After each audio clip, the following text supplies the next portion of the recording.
Hello, hello, hello, and welcome to the marvelous Monday broadcast of Miss Hope's Reading Hour.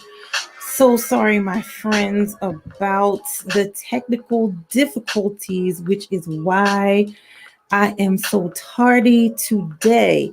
So apparently, my computer that I usually use to broadcast Miss Hope's Reading Hour is acting a little wonky. It acted a little wonky earlier today during virtual school. It was making kind of a growling sound from the fan. So I was like, oh no, why is it making that noise?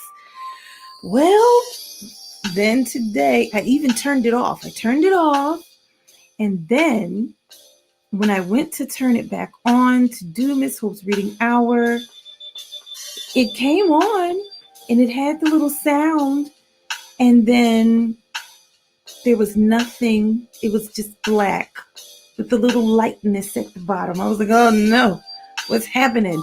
So I decided, come on, let's use the other computer that I use. And this one took a little long to come on too. I was like, what's happening? What's happening?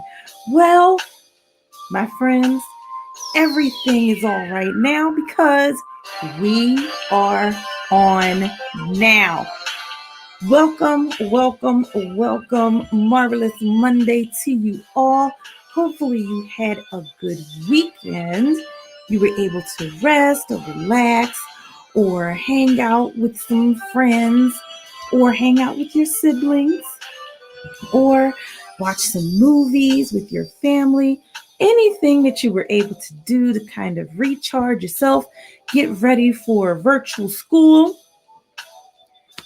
Hopefully you were able to do those things this weekend. And my older young ones, hopefully you were able to relax as well. Well, my friends, happy Women's History Month. We are out of Black History Month, but of course, like I said before, Black history is all year long. It is always happening. People are still making history right now who are African American or Afro Latino or Afro Chinese. Listen, we're all still making history, doing great things. Just like Women's History Month, same thing applies. Even though we are celebrating women this month, guess what? Women's History Month is 365, 66 on a leap year too. All year long, we should be celebrating people from all walks of life. So this month, we will be celebrating Women's History Month. Also, we will be finishing our last Black History Month book. It was a longer picture book than we expected, but we will be finishing it today and then reading our first Women's History Month book. And my friends, we will be debuting our new chapter book today. Remember, today. Now, a little something about the voting process, right? So when I go onto Instagram or I go onto Facebook, I see that people have looked at the poll to vote, but they don't vote. I need you guys to vote. I need you to vote. Now, there were some votes, and I'm kind of glad that we picked this book, and I'll tell you why later when it's time for the chapter book. I'm not going to spill the beans just yet, okay? But the next time when we have something to vote on, I so very appreciate you guys watching the stories on Facebook and Instagram and going on and looking at the posts. But Miss Hope's reading hours for you guys. I don't want to make all the decisions, y'all. I want you to be able to have a chance to make some of the choices of the things that we read, okay? So, if ever there is a time to vote, please, oh, please, oh, please vote. Thank you. And for all of you who did vote, thank you so much. I appreciate it. Now, my friends, before we get into the books, let us give the disclaimer. The wonderful music that you hear and the great books that we will read. Unfortunately, Miss Hope and Miss Hope's Reading Hour do not own any of the rights to it. But guess what? They are here for your listening and reading enjoyment. Okay? All right. So let us get into the books. So first, we will start with our book from last week, which is called Feed Your Mind, a story of August Wilson. So we will finish this book today. His story is just so amazing. Just like Gwendolyn Brooks' story, they went through similar things. Such a great book, and we will finish it today. This book is written by Jen Bryant, who, by the way, is a Siebert Medal winner. Remember those medals I told you guys about that you can get for literature? You don't have to wait until you're an adult to do it. And it's illustrated by Kennedy Chapman. Feed Your Mind, a story of August Wilson. And then we will read this book. This book, the pictures are so beautiful.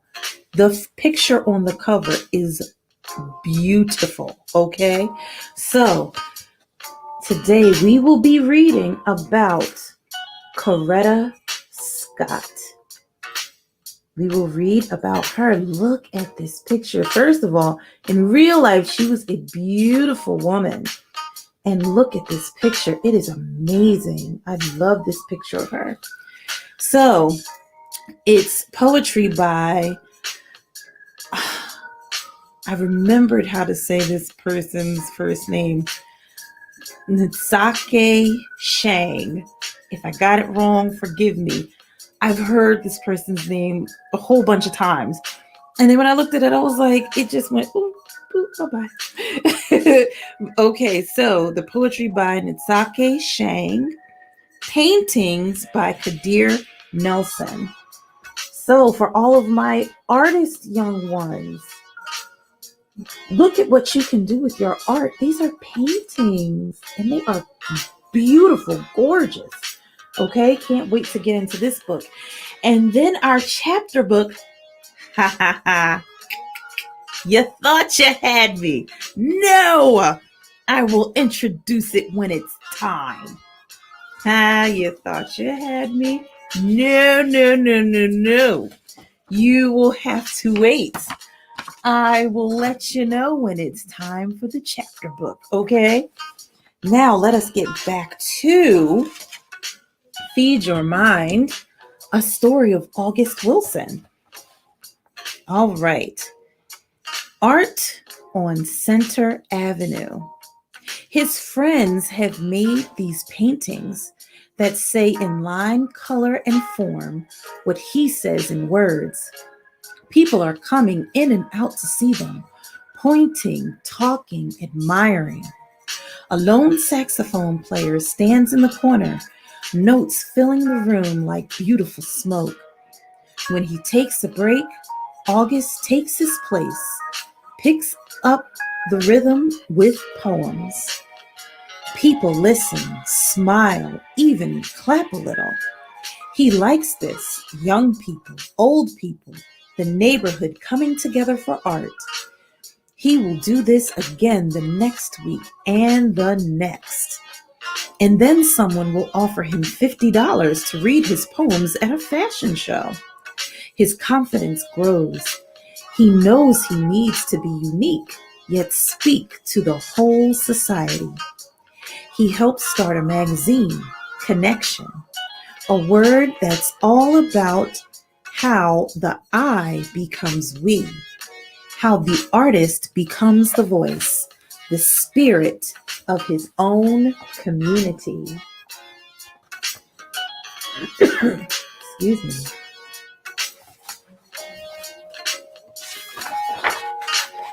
Friends can be persistent. Every day, August writes poems. He is a poet.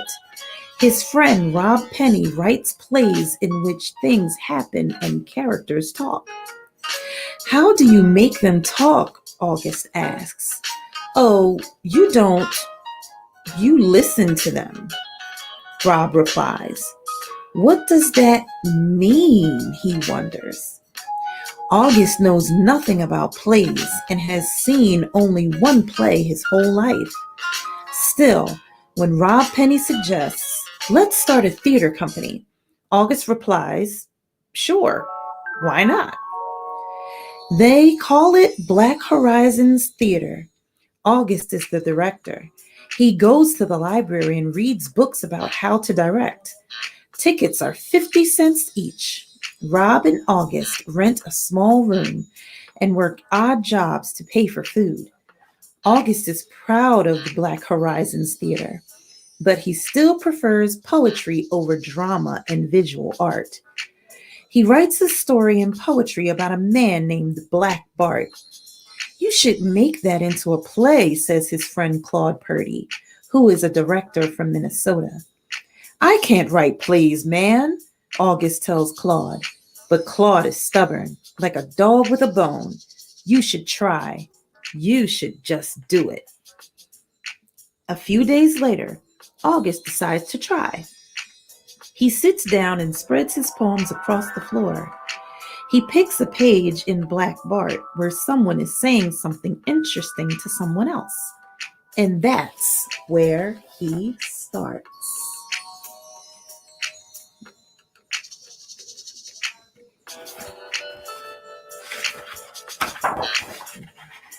Going up north. He works on that play all day, every day for a week. He sends it to Claude to read. He waits. Finally, Claude calls. I like your play. It needs some work, but I like it.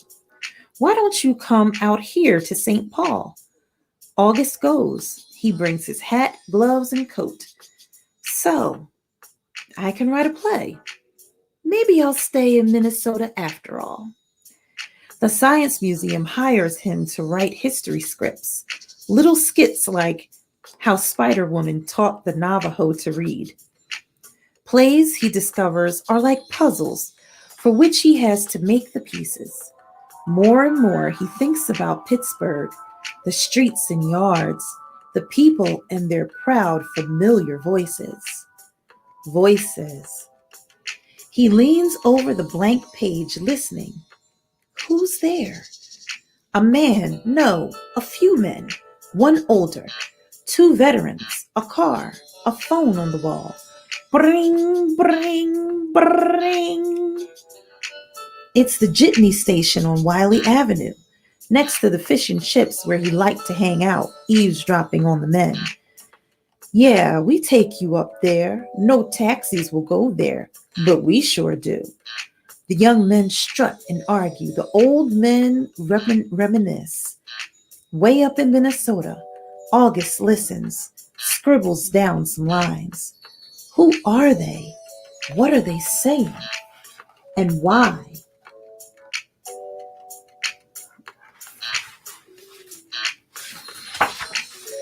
Bits and pieces. Look at this, Claude says, slapping the book down on the table in front of August. So he looks and looks and looks and looks. He's seen art, sketches on sidewalks, framed paintings his friends made in Pittsburgh. He's even seen famous paintings from Europe in library books, but not like this. Not like the art of Romare Bearden, a name that suggests a king with copious chin hair. With its bits and pieces of newspaper, magazines, foils, and fabrics, cut paper, painted paper, and oh my lord, look at those smokestacks, rural shacks, trains, and windows. Look at those roosters, snakes, birds, and cats. And over here, See those big hands, that conjure woman, and hear those drums and that guitar? August spends all night with that book, savoring the bits and pieces in Bearden's art, showing him how the whole world can flower from some small, simple thing.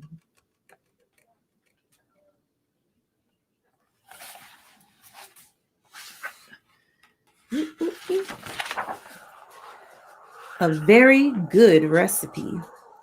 He quits his job at the Science Museum, but he doesn't quit writing. At the soup kitchen, Little Brothers of the Poor, he peels potatoes, boils peas, mops floors. He watches the men and listens, passing out buttered bread, and the voices in his head are from Pittsburgh, jitney drivers whose own lives have come to less than they expected. I'm just tired. Can't hardly explain it. You look up one day and all you got is what you ain't spent. At night, he piles up pieces of scrap paper and napkins scribbled with dialogue and scenes, a collage of human voices. He reads them, crosses out, rearranges. Now he has a cast of black characters spread across his floor, asking August to be sure they will be seen and heard.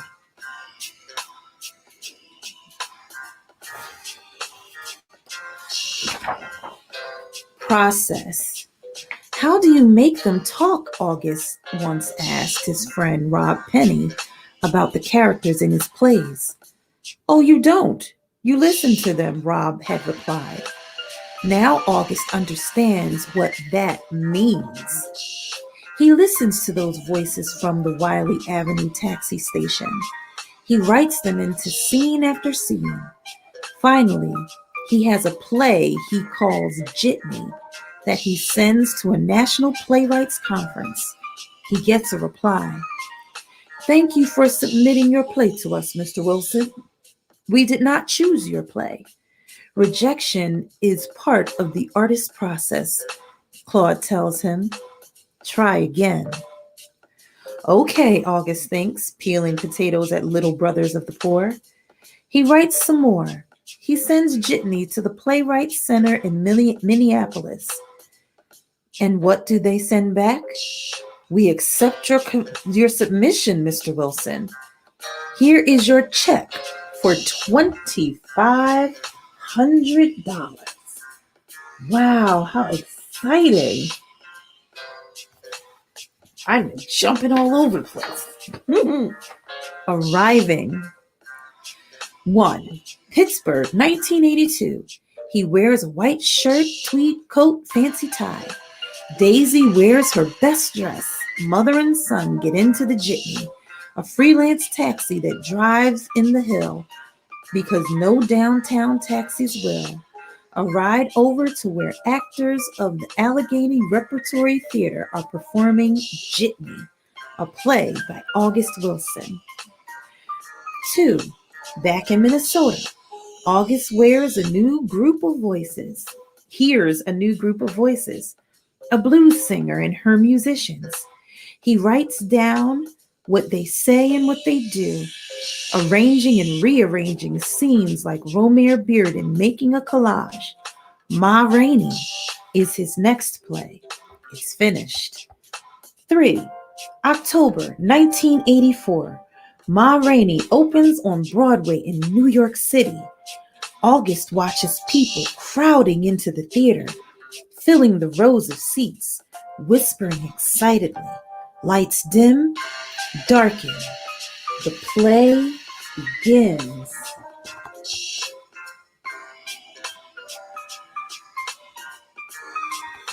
Wow.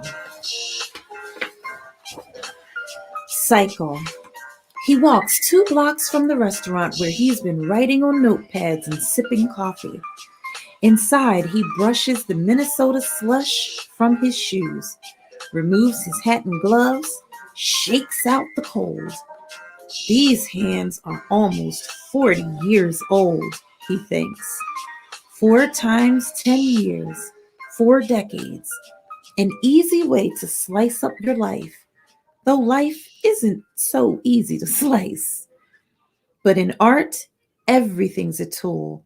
And August has a goal. Writes one play for each decade of the 20th century, a map of the Black experience in America. He's already working on the next one about a hardworking father, a former Negro League baseball player, his wife and son. August spreads his handwritten pages across the table. He is back in the Hill District of Pittsburgh, listening. Who's there? What are they saying? And why?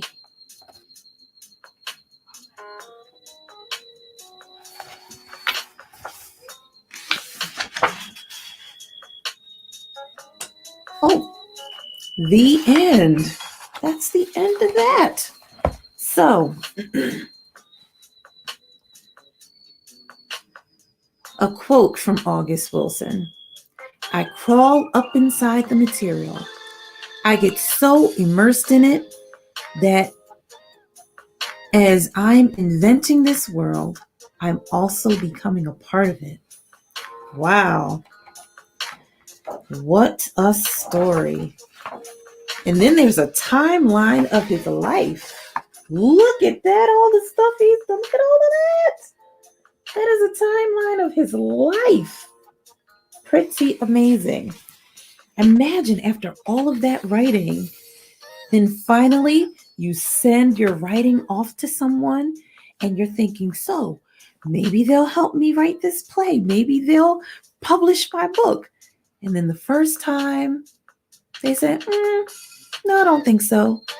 But did he quit? Absolutely not. Because remember, when he was younger, he did a lot of quitting. But now he has people in his life who are like, no, August, you can't quit.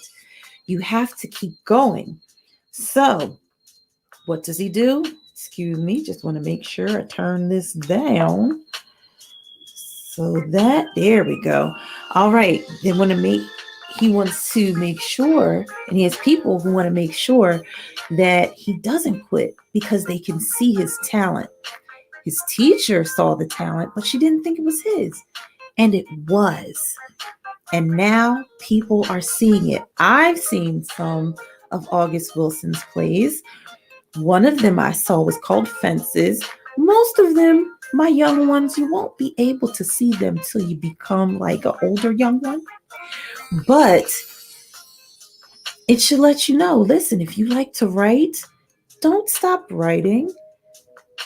If one person reads your stuff and they don't like it or they think you need to fix it, do something that I told one of my friends earlier today who had a similar experience of people saying, no, this couldn't be yours, or no, this wasn't good enough and you need to fix it. Sometimes when people say things like that to you, you need to, this is a saying, chew up the meat and spit out the bones, which means whatever is good in what they said, whatever could nourish you in any type of way, even if it's something that doesn't feel good, take that. And all of the stuff that really isn't you or really doesn't help you, you can spit that stuff out. So sometimes when people criticize you, right? Sometimes you listen to parts of it that can make you better. And the parts that are just hurtful, you can just spit those parts out. Sometimes criticism is an unexpected gift. It can help you to get better, even though sometimes people use it to try to hurt your feelings. But the lesson for August Wilson is that he never gave up. And he always knew what was really important to him. He liked all types of art, but writing and poetry was his favorite. And just because his friends were doing other types of art, August didn't say, oh, well, I'll get rid of writing and I'll just do what they're doing. No, he stuck to what he really enjoyed. And when you have real friends, they will be proud of what you are interested in doing. And they will encourage you in the things that you enjoy and to get better at those things. So many lessons in one book. So, Feed Your Mind, A Story of August Wilson. Such a good book. Now, let us get into this absolutely beautiful book about Coretta Scott. This book is so beautiful. These pictures are amazing. By Nzake Shang. Paintings by Kadir Nelson.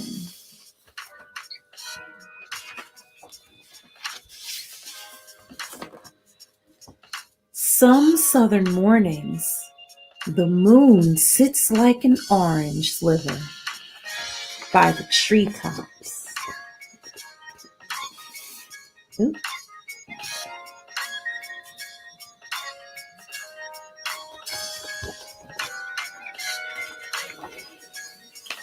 Coretta and her siblings walked all of 5 miles to the nearest colored school in the darkness, with the dew dampening their feet.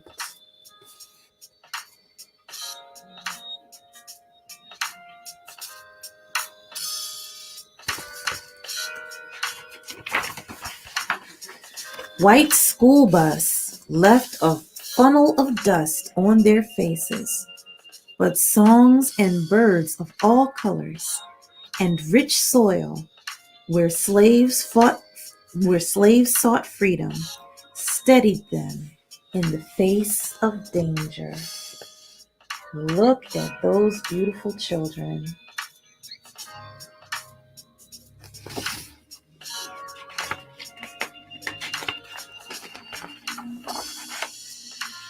Over years, learning and freedom took hold of Coretta's soul, till she knew in her being that the good Lord intended freedom for the Negro. Wow, look at her. She's gorgeous. Martin Luther King Jr. was a young preacher. He prayed for freedom. Coretta prayed. 2 minds attracted in prayer. Yes, they could do something among the many who thought moral power would overturn Jim Crow. They prayed together, found joy, and were married. Handsome couple.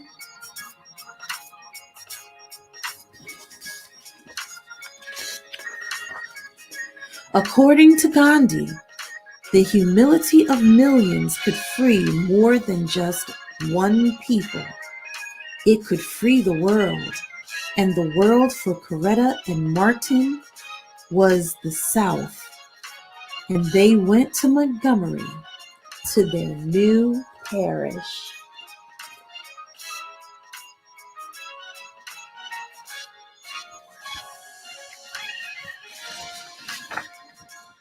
And the Montgomery bus boycott, just the beginning of a long journey.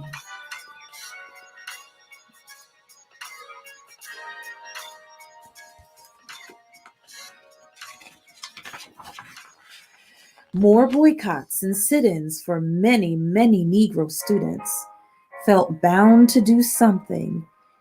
There were hundreds and thousands left behind, Negroes in shacks and cotton fields, living in fear for their lives while they dreamed about the North.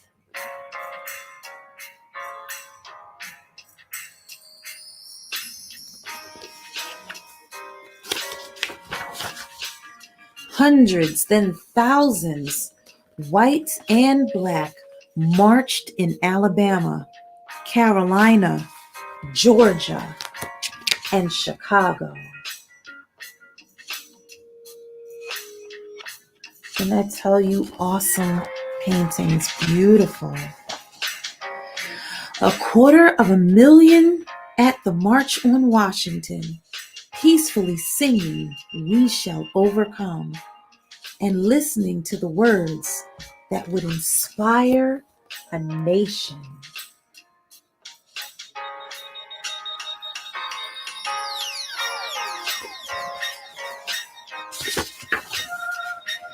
Things nature never intended a child to see haunted them.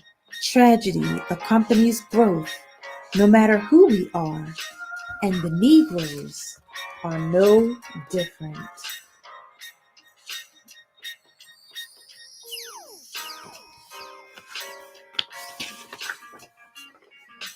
But fervor for the coming vote and equality pushed Coretta to a peace and wonderment of the Lord. Ain't gonna let nobody turn me round, turn me round.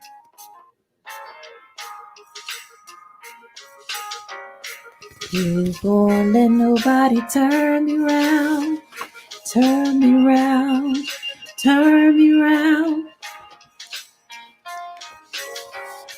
Ain't gonna let nobody turn me round. Gonna keep on walking, keep on talking, walking up to freedom land. The song they were singing as they marched.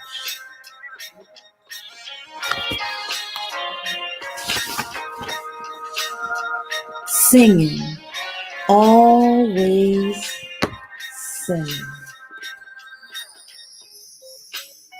Martin and Coretta. The end. So, let me read you the author's note about Coretta Scott King. Coretta Scott King was born in Alabama on April 27, 1927.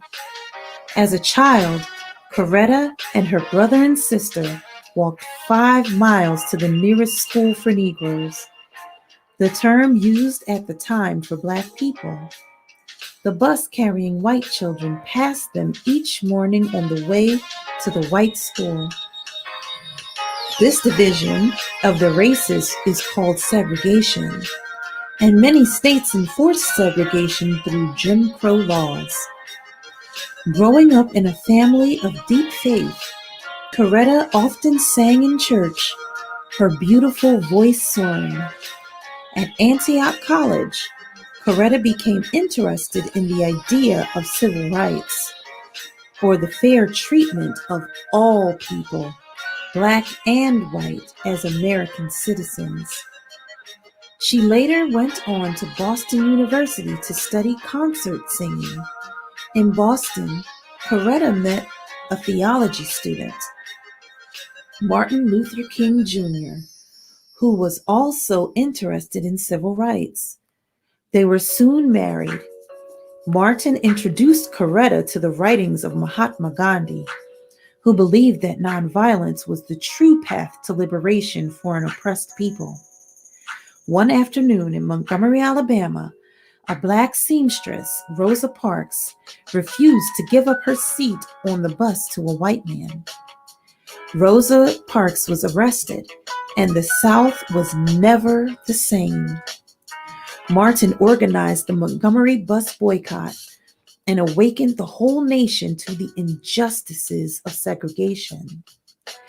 Coretta and Martin were committed to nonviolent resistance.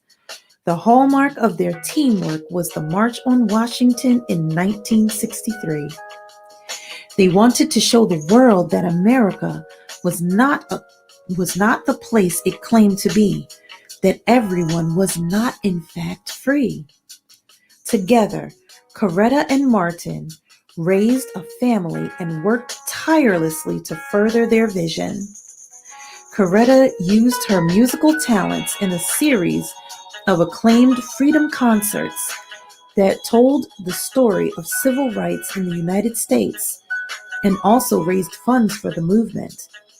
In 1964 and 1965, Congress voted to approve laws that would make segregation illegal and enable blacks to vote. On April 4th, 1968, Martin went to Memphis, Tennessee to support striking sanitation workers. Martin was on his motel balcony when a shot rang out. The news of his assassination hit the streets, and cities all over the country went up in flames. Coretta was steadfast despite the violence. She left their 4 children in Atlanta and led the sanitation workers in a march. Until her death on January 30th, 2006, Coretta spent her days speaking out for racial and economic justice and helping to build the King Center, a living memorial that provides programs to educate people about the philosophies of nonviolence. Her courage and vision are an inspiration to us all. Wow, I did not know that she went ahead and led that sanitation workers' march, even after she had lost her husband. Beautiful in pictures and words, the story of Coretta Scott. Beautiful picture, beautiful book. So, mommies for Women's History Month, daddies for Women's History Month, parent friends, parent-teacher friends, Coretta Scott by Nzake Shang. Very good book to get. All right, my friends, it is time. Okay? It is time to announce the winner.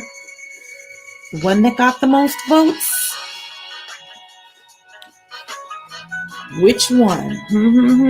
Which one? The winner, the chapter book that we will start today is Patina, Patty Ain't No Junk by Jason Reynolds. Ding, ding, ding, ding, ding. Got the most votes. So, I told you I was going to tell you why I was kind of glad that this one won, even though The Unteachables has been voted on before. And, okay, so I'm going to make a promise, okay? Even though possibly, the school year will still be going on when we read this. So, Miss Brandy, I know you voted for this one before. This will be the chapter book after this one, okay? So, they're both winners, okay? Patina, Patty Ain't No Junk. This is the chapter book we will read now. And after we finish this one, The Unteachables will be our next chapter book. So now you know in advance. It's okay. All right. So, and if I don't remember, somebody remind me. Somebody in the class remind me that The Unteachables is the next book. Okay. All right. Patina, Patty Ain't No Junk. We will find out why they say she ain't no junk. All right. So, what I found out today is that this is book 2 in a series. So, we will have to possibly go back and read book 1 at some other time. All right. That's what I found out about Who Stole the 12 Days of Christmas. That actually was the last book in the series.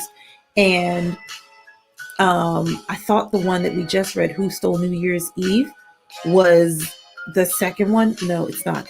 But we are going to read all of them because they're really good. Okay. Miss Martha Freeman. We'll see how you are, Mr. Jason Reynolds, because Miss Martha Freeman, okay, she writes some darn good books. All right. All right. Let us start chapter 1. Patina, Patty Ain't No Junk. Chapter 1. To do everything, including forgetting about the race and braiding my sister's hair. Oh, yes. Why was I happy? Because guess what? The main character is a young lady. And this is Women's History Month. How apropos or appropriate, okay? All right. Ain't no such thing as a false start because false means fake, and ain't no fake starts in track. Either you start or you don't. Either you run or you don't. No in between. No, there can be a wrong now, there can be a wrong start. That makes more sense to me. Means you just start at the wrong time. Just jump early or break out running with no one there running with you. No competition except for your own brain that swears there's other people on your heels. But ain't nobody there. Not for real. Ain't no chaser. That's what they really mean when they say false start. A real start at the wrong time. And at the first meet of the season, nobody knew this more than Ghost. Before the race, me and everybody else stood on the sidelines clapping and hyping Ghost and Lou up as they took their marks. This was, of course, after they had already gassed each other up, talking to each other like there was no one else on the track but them. Funny how they went from mean mugging each other when they first met to becoming all buddy buddy they they their own two-man gang or something. Lou and Ghost sticking together like glue. Glue, Ghost and Lou, glue. Get it? That could be their corny crew name. Lost would also work. Matter of fact, there was a moment where I thought that name might even be more fitting, especially after what Ghost did. See, at first, I thought he timed it perfectly. I thought Ghost pushed off from the line at the exact moment the gun went off, as if he just knew when it was coming, like he could feel it on the inside of him or something. But he didn't hear the second shot. Well, I take that back. Of course he heard it. It was a loud boom. It was impossible not to hear it. But he didn't know it he didn't know it meant that he jumped too early, that he false started. I mean, this was his first race. So he had no clue that the second shot meant to stop running and start over. So he didn't. He ran the entire 100 meters. Didn't know that people weren't cheering him on, but were yelling for him to pull back, to go back to the starting line. So when he got to the finish line, he threw up his hands in victory and turned around with one of them million-toothed smiles until he noticed all the other runners, his competition, were still up at the top of the track. He looked out into the crowd, everybody laughing, pointing, shaking their heads, while Ghost dropped his, stared at the black tar, his chest like someone blowing up a balloon inside of him, then letting the air out, then blowing it back up, then letting the air out. I was afraid that balloon was going to bust, that Ghost would burst out like he used to when he first joined the team. And I could tell by the way he was chewing on the side of his jaw that he wanted to, or maybe just keep running off the track out of the park all the way home. Coach walked over to him, whispering something in his ear. I don't know what it was, but it was probably something like, it's okay, settle down, you're still in it. But if you do it again, you're disqualified. Nah, knowing Coach, it was probably something a little more deep like, I don't know. I can't even think of nothing right now, but Coach was full of deep. Whatever it was, Ghost lifted his head and trotted back to the line where Lou was waiting with his hand out for a 5. Ghost was still out of breath, but there was no time for him to catch it. He had to get back down on his mark, get ready to run it all over. The starter held the gun in the air again.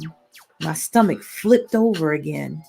The man pulled the trigger again. Boom! Again. And Ghost took off. Again. It was almost like his legs were sticks of dynamite. And the first run was just the fuse being lit. And now the tiny fire had gotten to the blow-up part. And let me tell you, Ghost blew up. Busted wide open in the best way.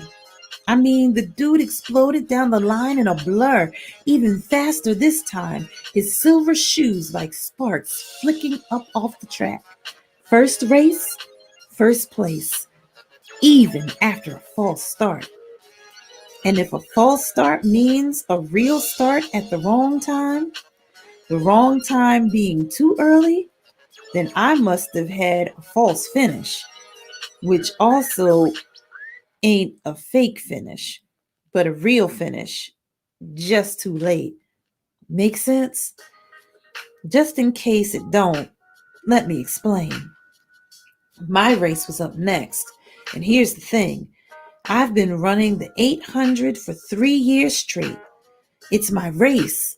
I have a system, a way of running it. I come off the block strong and low, and by the time I'm straight up, my stride is steady. But I always allow myself to drop back a little. You know, keeping it cool for the first lap. Pace. That's where 800 runners blow it. They start out too fast and be rigged by the second lap. I've seen a lot of girls get roasted out there showboating on the first 400. But I knew better. I knew the second 400 was the kicker. What I didn't know, though, was just how fast the girls in this new league were. What kind of shape they were in. So when the gun blew and we took off, I realized that the pace I had kept just to stay with the pack was faster than I was used to. But of course, I'm thinking these girls are stupid and are going to be tired in 20 seconds, in 30 seconds, in 40 seconds. Never happened. And instead, it ended up being me saying to myself, oh God, I'm tired. How am I tired? And as we rounded into the final 200 meters, I had to dig deep and step it up. So I turned on the jets. Here's how it went. Cornrows, low cut, ponytail, puny tail in front of me. Chop them down, Patty. Push, push, push, breathe. Cornrows is on my side now. The crowd is screaming the traditional chant when someone is getting past. Whoop, whoop, whoop, push, push. Cornrows is toast. 100 meters to go. Mouth wide open, eyes wide open, stride wide open. Chop them down, Patty. Arms pumping, whipping the air out of my way like air. Low cut is slowing up. Her little pea head bobbling like it could snap right off. She's tired. Finally, whoop, whoop, got her. 2 more to go. Ponytail can feel me coming. She can probably hear my footsteps over the screaming crowd. She knows it's close. And then she makes the biggest mistake ever. The one thing every coach tells you never to do. She looked back. See, when you look back,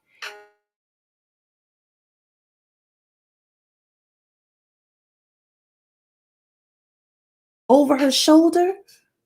Oh, what happened? That was weird. Once Ponytail looked over her shoulder. Oh, I lost my place.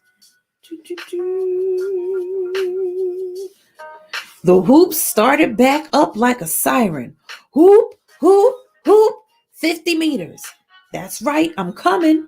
Chop 'em down, Patty. I'm coming. I could see Puny Tail just ahead of her.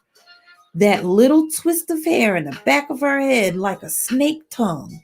She was running out of breath. I could see that by the way her form had broken down. Ponytail was too. We all were. And even worse for me, we were also running out of track. I got Ponytail by the nose, second place, then collapsed. People cheering all around me, jumping up and down in the stands, quickly becoming a wavy blur of colors as the tears rose. Second? Stupid second place?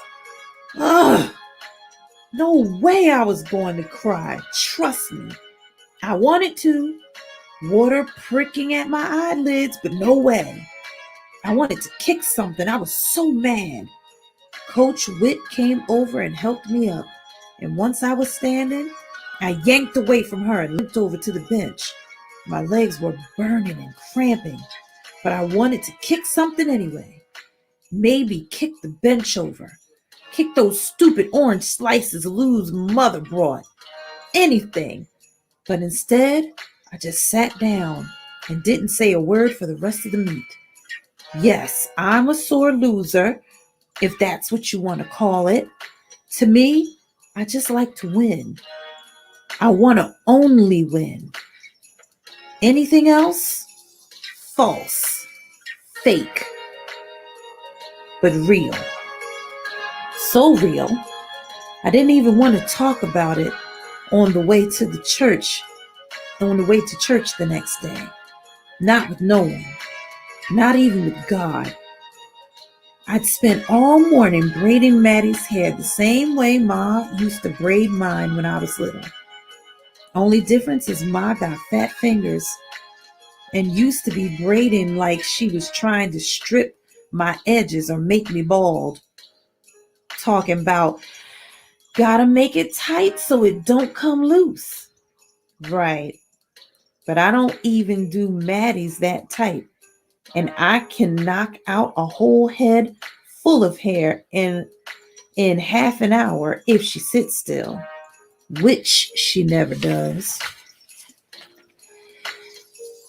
How many more? Maddie whined, squirming on the floor in front of me.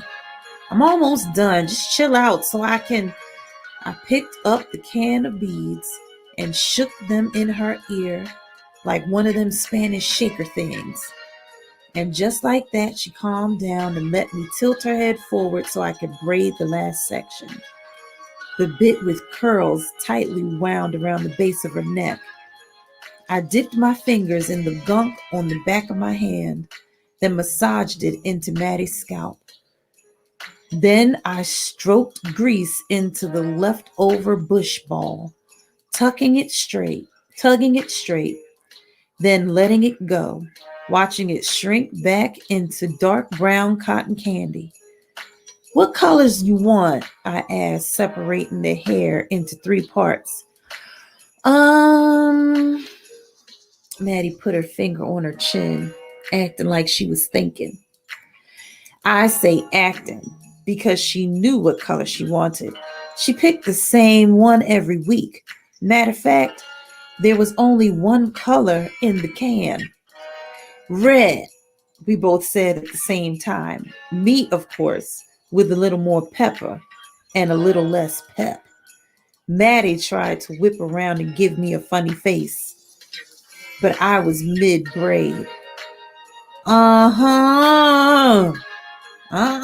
Stay still. Then came the beating. Today, 30 braids.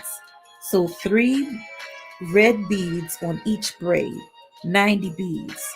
I used tiny bits of aluminum foil on the ends to keep the beads from slipping off, even though I knew they would anyway. But who got time to use those little rubber bands? Not me, and definitely not Maddie. When we finished, Maddie did what she always did, ran to the bathroom. I followed her, like I always did. and lifted her up so she could see herself in the mirror. She smiled, her mouth like a piano with only one black key, one front tooth missing. Then Maddie ran back to the living room and blew a kiss at the picture propped up on the table next to the TV. Same picture every time of me at her age, 6, with a big cheese and a missing front tooth and braids, red beads, aluminum foil on the ends. I do Maddie's hair every Sunday for 2 reasons. The first is because Momly can't do it. If it was up to her, Maddie's hair would be in 2 afro puffs every day. Either that or Momly would have shaved it all off by now. It's not that she don't care. She does. It's just that she don't know what to do with hair like Maddie's, like ours. Ma do, but Momly, nope. She never had to deal with nothing like it. And there ain't no rule book for white people to know how to work with black hair. And her husband, my Uncle Tony, he ain't no help. Ever since they adopted us, every time I talk about that Maddie's hair, Uncle Tony says the same thing. Just let it rock. Like he's going to sit in the back of Maddie's class and stink face all the 6-year-old bullies and barrettes. Right.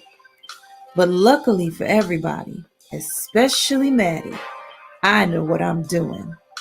Been a black girl all my life. Well, that is part of chapter 1 in Patina. Patty ain't no junk. Patina a little spicy, y'all. She got a little spice and feist. Okay.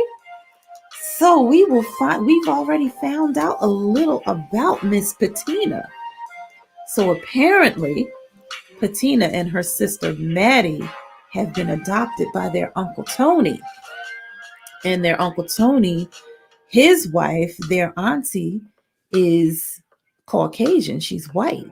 So she doesn't know how to do Maddie's hair. Also, Patina seems to be a pretty talented athlete in the sport of track, where you run around the track, which is why they call it track. And she's on a team. So we will find out some more about Patina and Maddie and her team and her family as we continue to read Patina, Patty Ain't No Junk by Jason Reynolds. Well, Mr. Jason Reynolds, so far, you're writing good, sir. So, my friends, thank you so much for being here with me on Miss Hope's Reading Hour with us, with the Miss Hope's Reading Hour family. So glad that you were on with us today. We have revealed our new chapter book, actually our next 2 chapter books, because after we read this one, we will read The Unteachables. Excuse me, something in the throat. But I'm so glad that you all were here with us today. We are at the end of Miss Hope's Reading Hour, and we will have some more wonderful books to celebrate Women's History Month on our wonderful Wednesday broadcast. Until then, my friends, I will see you next time, hopefully with no technical difficulties. Until then, my friends, see you next time. Bye.